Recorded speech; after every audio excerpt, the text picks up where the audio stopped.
everyone, welcome back. My name is Morgan. This is my channel, Pisces Paperbacks, and today we're going to be doing my September wrap-up.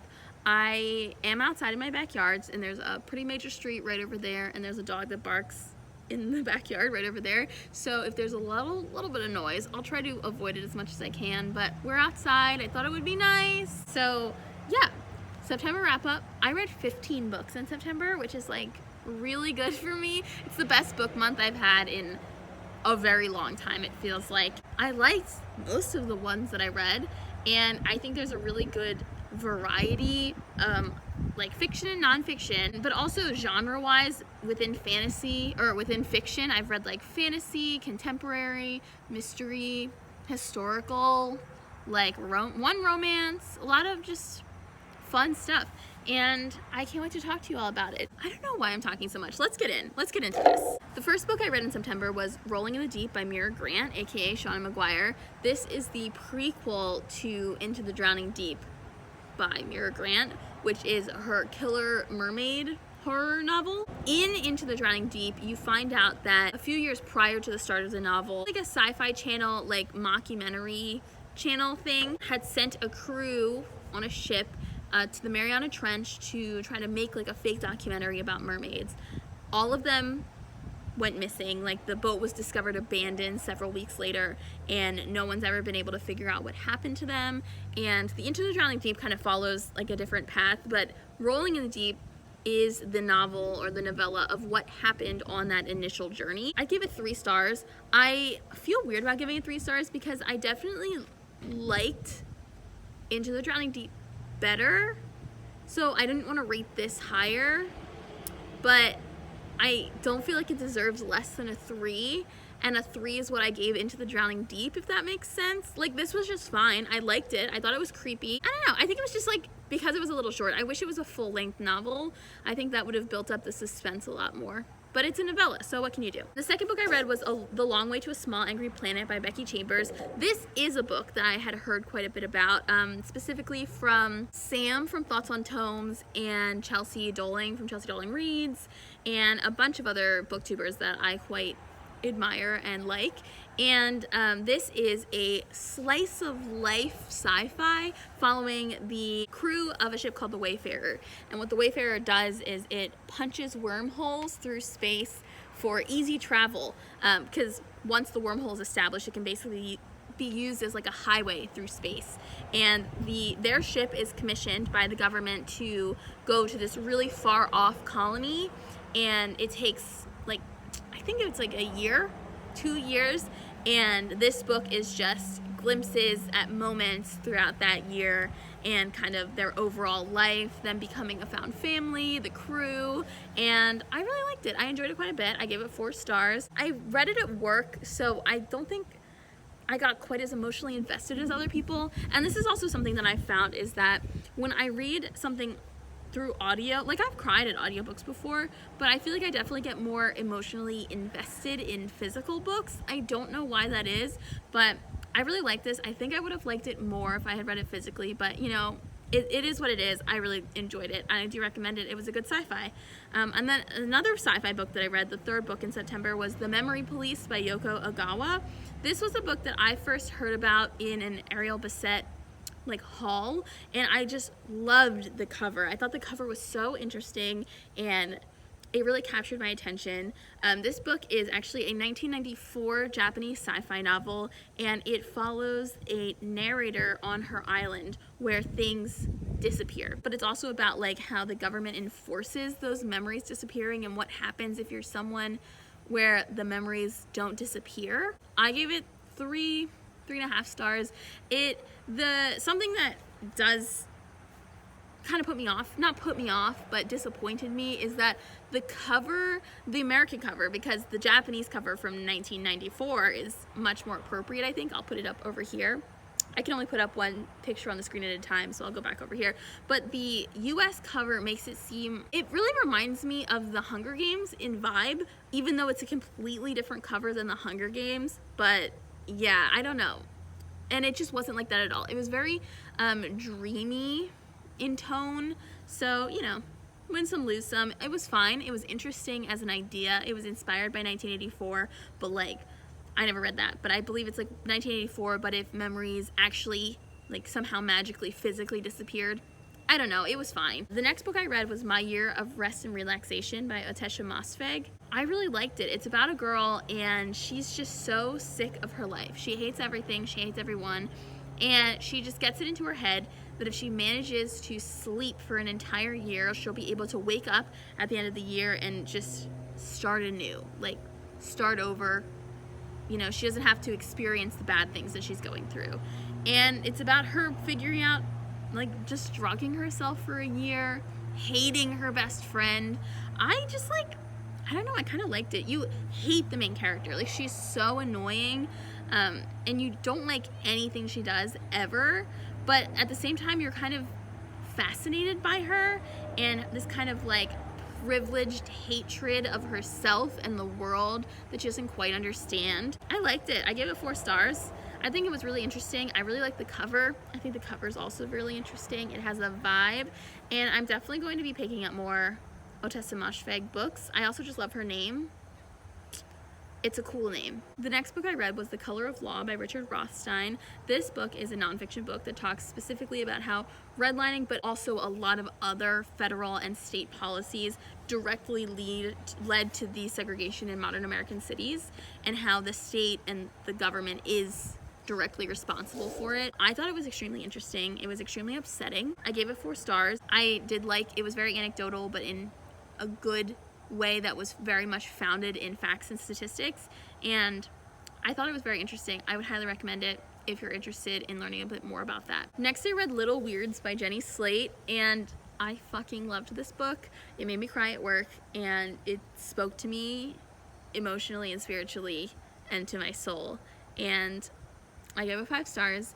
It is not a memoir. Like, it kind of talks about, Jenny kind of talks about like moments in her life that have impacted her and her growth and her development as a person, but it's not really a memoir. It's not really narrative, but it's more like a collection of like creative nonfiction introspective essays, but not always an essay. Sometimes it's like almost poetry. It's a bit surreal, but it's like so grounded, and I can't even begin to explain how much I love it. I literally finished it and I went over to my uncle's house and for something else, and I started talking about it, and he immediately was like, well, I guess I have to get it from the library and put it on hold and get it from the library and read it because you like it so much. And I was like, yes, but if you don't like it, don't tell me that. I don't need to know.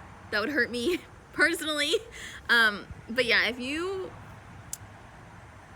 want to read that, if anything about that intrigues you at all, I would highly recommend. It was so well done. I just loved it. I loved it so much. The next book I read was The New Jim Crow by Michelle Alexander. This book basically is the book on mass incarceration in the modern era. It was published in 2010. Basically every book, essay, article published since then talking about mass incarceration, policing, the war on drugs, so many things will reference this book because it really laid out the entire situation, the entire argument in an understandable, accessible, and bluntly horrific way. I highly recommend it if you're interested at all in learning about mass incarceration or the bigger picture when it comes to issues like police violence. And police violence, it is an issue. That's not what, I'm not trying to minimize it, but it's not the beginning of the issue and it's not the end of the issue. It's a part of this entire web just waiting for people to fall victim, basically, and it's pretty horrible. But I give that book 5 stars. The next book I read was When No One Is Watching by Alyssa Cole, and if you've been watching my videos for a while, you might have heard Alyssa Cole's name before, and that's because she wrote 2 of my favorite contemporary romances, A Princess in Theory and A Duke by Default. She is typically a romance author, but she has decided to dip her toes into the thriller genre, and this is her thriller debut. It is called When No One Is Watching, and it follows Sydney and Theo. And Sydney is a black woman who lives in Brooklyn in a neighborhood, a historically black neighborhood, and she's just seeing it change before her eyes. Like, stores will close and the next day will open up with a new owner, and it's like this fancy, trendy, like, corner store. Neighbors just seem to be moving left and right. Just so much is changing, it's so hard to keep up. And Theo is a white man who has moved into the neighborhood with his girlfriend, and they start to investigate the gentrification because there seems to be a little bit more at play than they're kind of expecting. It was very creepy. I had a little bit of an issue with the pacing. Like, I feel like there should have been another chapter before the first chapter. The middle was a little slow and the end was a little fast, but those issues did not impact my enjoyment at all. I'm honestly 4 stars to the book. I thought it was really well done. It's one of those thrillers or mysteries where instead of the main characters discovering clues that lead to other clues and it kind of slowly comes together, it's a lot of really disparate information, and then at the end all of it comes together at the same time. So if that's kind of like not what you're going for, a little too slow for your taste, I would still take a look. I would still recommend it, but I would keep that in mind, that it is the kind of book where it does take a little bit longer for the payoff. But I really liked it. I thought it was an interesting ending, and I really liked the characters. I think that is where Alyssa Cole shines the brightest, is her characters, and she didn't disappoint. I loved Sydney and Theo. Did I even say their names? Maybe. I really liked them together and their chemistry as like characters and their relationship. So yeah, I liked that one. The next book I read was This Will Be My Undoing by Morgan Jerkins. Morgan Jerkins is actually a writer, like a journalist that I followed on Twitter, and her published essays and things for a few years. I really admire her, and I like a lot of her takes on Twitter. So I was really excited when she put out this first book of personal essays. She's recently come out with the second book that I will be reading soon. The full name is like This Will Be My Undoing at the intersection of blackness and womanhood in white America, or something like that. Something like that. And unfortunately, I didn't love this book. I feel like there needed to be more and shorter essays. A lot of her essays were really disjointed. Like, it would start on one note talking about like black girl magic, and it would tell multiple anecdotal stories in the middle, and they each connected to the next one, but they never really tied back around. It would never really end in a way where I was like, is this what's the point here? Where is this going? So I think it could have been edited a bit more. And then I would also say that in the writing, she recognizes her biases and her internalized internalized misogyny and things like that. And in the writing, she breaks that down and talks about why she felt the way she did and kind of what influenced that. So you know that she's thought about it, but through like the rest of the essay where she's doing like telling anecdotes and things like that, I never really got the impression that she actually worked through those issues. It's like she identified them and knew the language to describe them, but then never actually like dug deeper to like make the changes.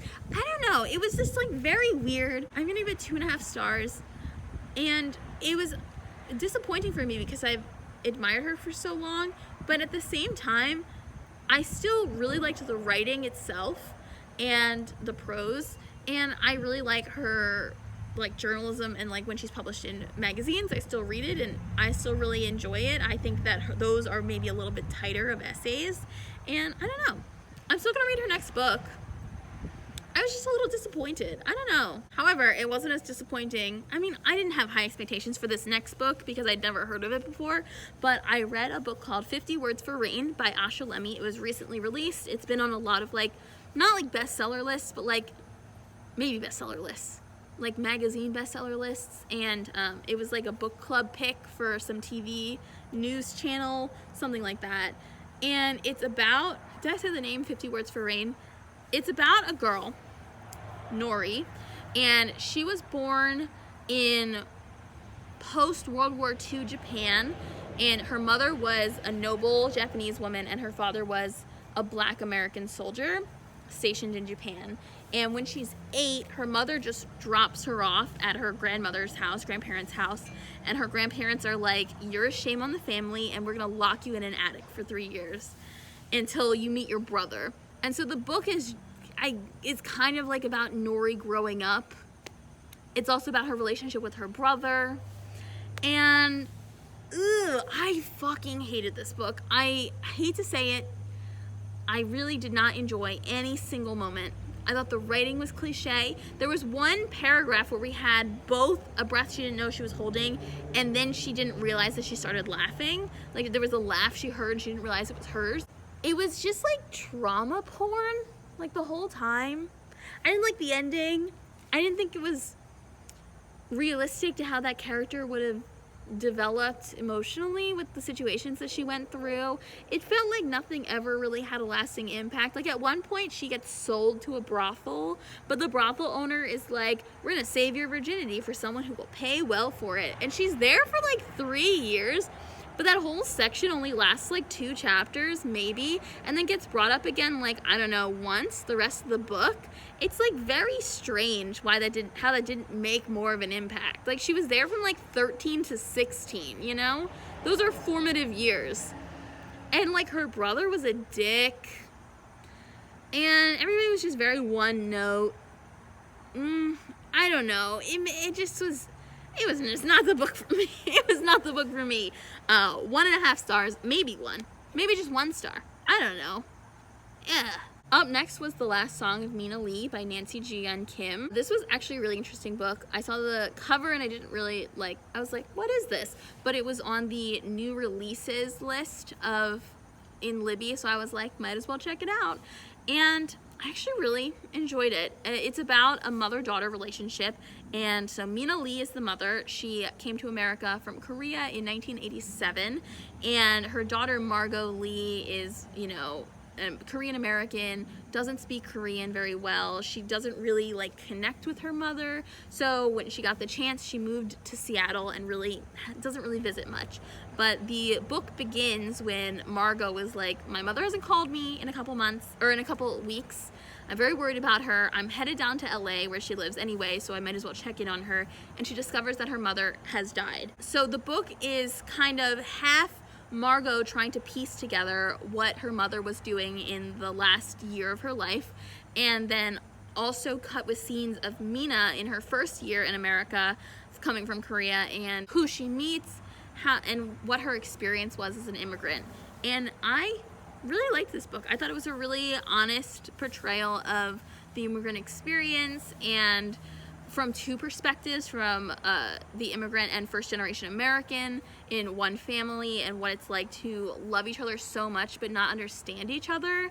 And then I also really liked it on the mother-daughter relationship level. I thought it was really well done and realistic in terms of caring for each other very much, but neither of them making decisions that the other understands or appreciates. So one of them being like, why would they do this to me? Don't they know this isn't what I want? But then you see the decision from the other perspective, and as a reader, you're like, it completely makes sense why this character would make this decision and why she thinks it's the best decision that she can make. And I really liked it. It says I gave it 3 stars. I'm probably gonna bump that up to like 3.5. I thought it was really good. It wasn't like a new favorite, but it's something that I would highly recommend, and I think that it was very well done, and its own voices, so I liked that one a lot. Next, I read Eloquent Rage by Brittney Cooper. This is what I feel like This Will Be My Undoing by Morgan Jerkins wanted to be. There were a lot of really similar themes in the essays, and but I just feel like this one was done better.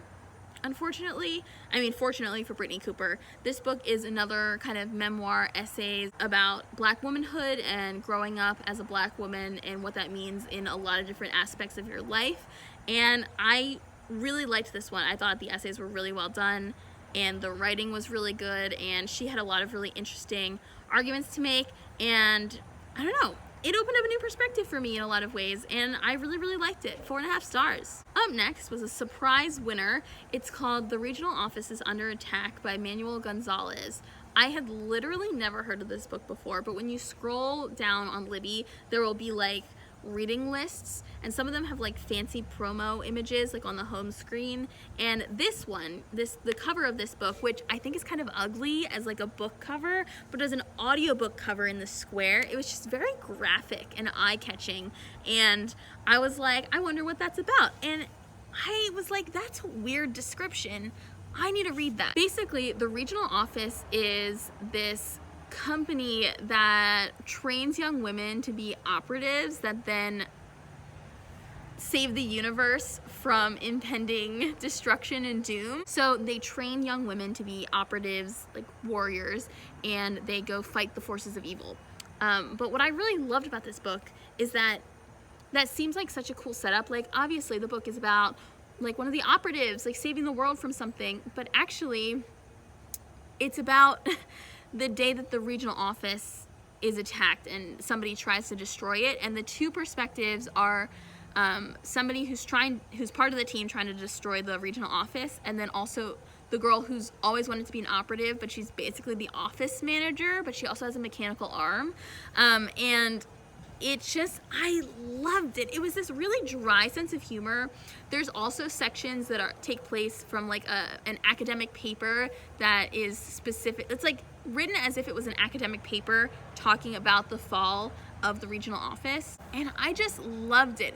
In tone, it really reminded me of like a combination of The Long Way to a Small Angry Planet, but also Kick-Ass, the movie Kick-Ass, if that makes any sense. It was like very dark and gory in a lot of ways, but also like humorous in some ways, and I loved it. I thought it was so interesting, the idea that there's this like intergalactic protective, it's not an intergalactic office, but this office protects the world from intergalactic threats and has saved the world like dozens of times from certain peril, but instead it's this book kind of about like the bureaucratic side of that. Like, it's just so interesting to me. It was so well written. The characters are so multifaceted and interesting, and I loved this book. Highly recommend. This is the one, like, out of all of these that I think no one's ever heard of. First of all, I've literally never heard of this book mentioned anywhere on BookTube, and I just think that people would really like it. Like, I was reading it and I was like,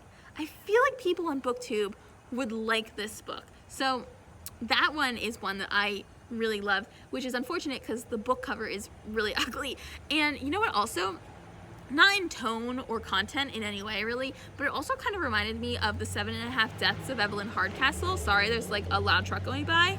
Because The 7.5 Deaths of Evelyn Hardcastle was a book that I read, and I liked it, and I liked it a lot, but I didn't love it. I had some problems with it, but by the end of the year, it's one of the books that I had thought about the most, and I put it on my favorites list because I was like, I just really liked it, and I don't know why. And I think this is a book that is going to be similarly like, I have some problems with it. I gave it 4.5 stars because, you know, I had some problems with it, but like, I feel like I'm gonna think about it for a really long time. And when people look back and they're gonna be like, what are some books you read this year that you really liked? And I'm gonna say, you know, I read a book called The Regional Office is Under Attack, and it was really good. Okay, only 2 more.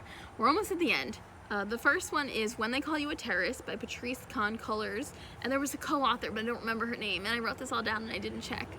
Sorry, it'll be on the screen with the cover, but this is basically the memoir of one of the founders of the Black Lives Matter movement, and I thought this was an incredible memoir. I thought it was incredibly well written and touching and emotional and hard to read, but in a good way, and I also thought it was a really interesting look at the other side of organizing and what it means for every aspect of your life to be involved with a movement.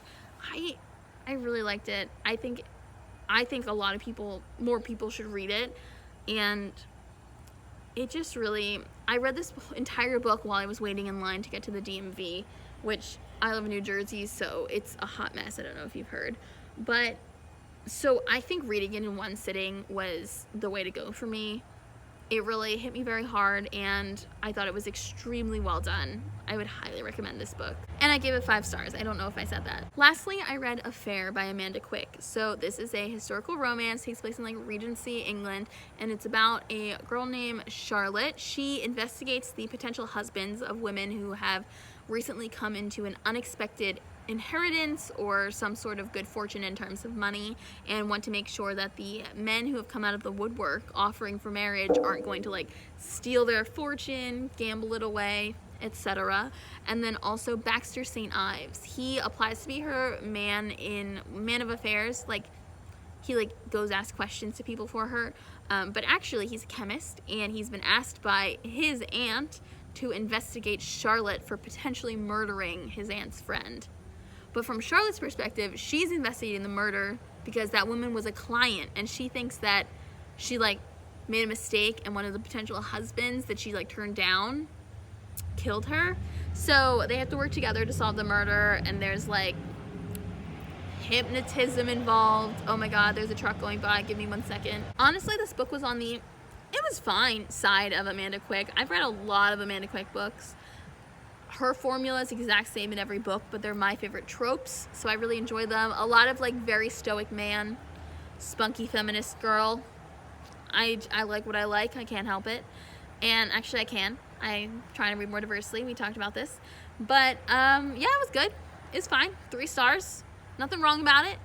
I wish there would have been like one more love making scene thrown in, but there was nothing particularly wrong about it. I liked the characters.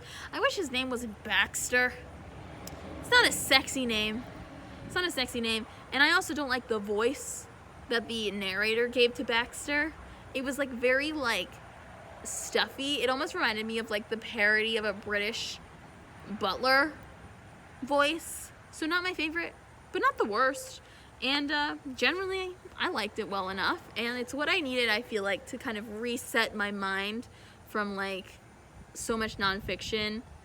It was good to read this like ridiculous romance that I like know the author's style so well that I barely even have to think about it, if that makes sense. So yeah, 3 stars. I enjoyed it. And now I can finally wrap this video up. If you've made it this long, thank you so much for watching. Please let me know what you read this month. And if you've read anything that I've read, I'd like to hear your opinions. I really do want to be making videos more regularly again. So I'm going to try really hard to post a couple more videos in October. I already have a few ideas, so it shouldn't be that bad. But we'll see how it goes. And I will see you guys soon. Bye!